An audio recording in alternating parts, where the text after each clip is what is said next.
Françoise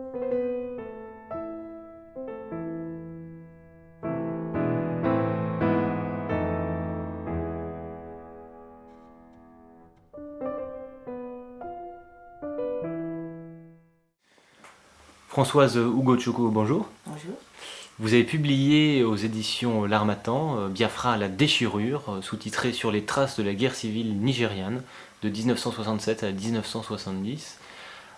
Pouvez-vous présenter en quelques mots votre ouvrage, les raisons qui vous ont poussé à l'écrire? Voilà. Alors, la raison principale pourquoi j'ai finalement décidé d'écrire ce livre après de nombreuses années au Nigeria déjà, puisque j'y étais depuis 72, c'est que pendant la guerre, en fait au début de cette guerre en 67, je suis entrée à l'université de Grenoble.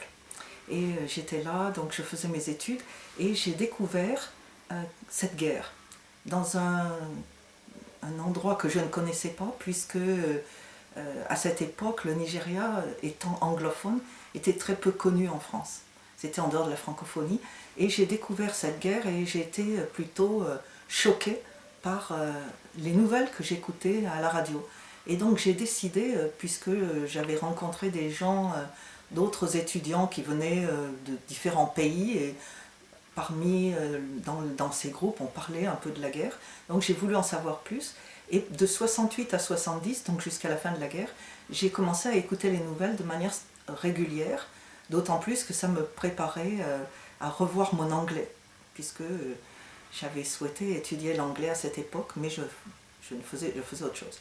Donc j'ai écouté différentes radios, en particulier France Inter bien sûr, mais aussi le service de la BBC, La Voix de l'Amérique, différentes radios, y compris des retransmissions de la radio biafraise de l'époque. Et donc j'ai acheté les livres qui avaient été publiés par des journalistes en France en 68 et 69, et j'ai étudié la carte et je m'intéressais énormément. Et puis après la guerre, j'ai rencontré mon mari qui venait de cette région et qui était sorti tout de suite après la guerre pour son année à l'étranger puisqu'il étudiait le français. Et donc ça m'a amené à vivre dans ce pays-là, qui était retourné au Nigeria bien sûr, puisqu'ils avaient perdu la guerre. Et puis à l'époque, il y avait encore beaucoup de traces de cette guerre, c'était 2 ans après, le pays se reconstruisait, et j'ai vraiment aimé ce pays. Et j'ai voulu vraiment l'étudier, et à un point je me suis dit, bon, la guerre on n'en parle plus, elle est étouffée, et à mon avis, c'est important de guérir en parlant du passé. On a vu ça avec d'autres guerres depuis, comme le Rwanda, l'apartheid en Afrique du Sud, une chose différente, mais avec également un besoin de réconciliation.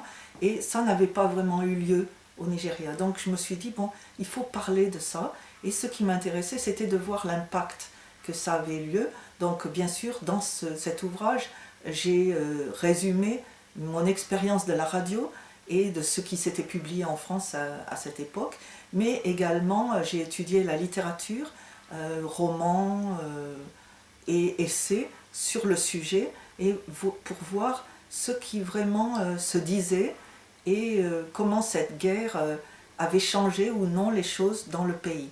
Et donc ça, c'est l'objet de cet ouvrage.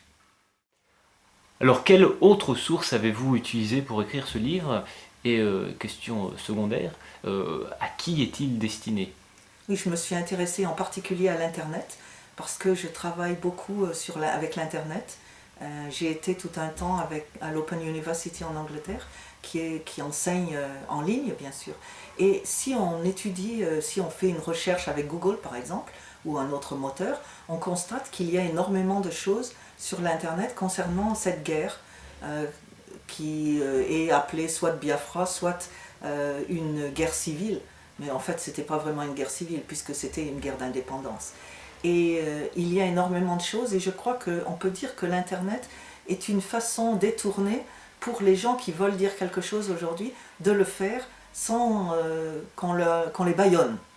Donc il y a pas mal de choses, des forums, des remarques, des blogs, beaucoup de moyens. Et quelque chose qui est curieux également, c'est qu'il y a une censure qui s'est faite sur l'Internet au cours des années. Par exemple, l'hymne national biafrais, donc de ce pays défunt, a récemment complètement disparu de l'Internet. Mais tout ça, c'est très intéressant parce que ça dit. Et à qui est destiné cet ouvrage?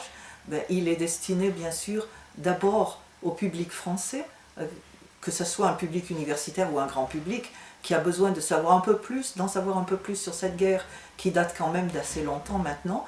Et puis également, j'ai l'espoir que ces ouvrages, que ce soit celui-ci ou celui sur le Pays Beau, atteignent les publics francophones des pays voisins, que ce soit le Tchad, le Niger, le Cameroun, le Bénin et pourquoi pas des pays encore un peu plus éloignés en Afrique de l'Ouest par exemple.